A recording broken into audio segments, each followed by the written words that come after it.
Okay, folks, we're going to finish up the CRUD on our author resource by adding a delete route. So I'm going to copy the delete route code. I'll put that in my author's controller. Let me clean this up a little bit.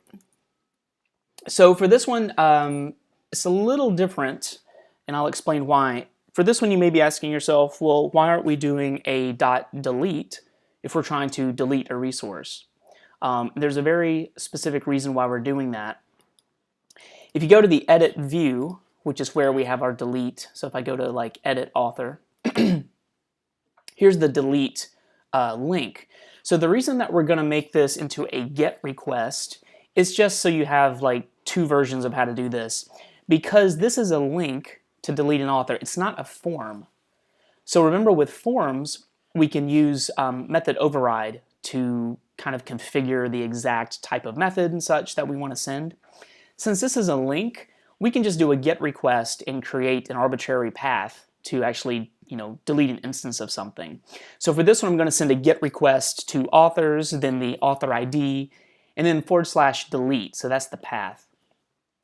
And here in my author's controller, I'm just doing a GET request to this path, and then I can put whatever Mongoose code I want to inside of this route, and it'll work just fine.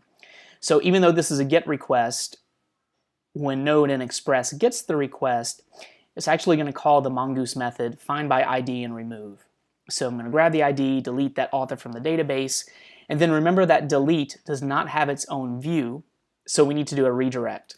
So in this case, I'm going to redirect to the author's index page.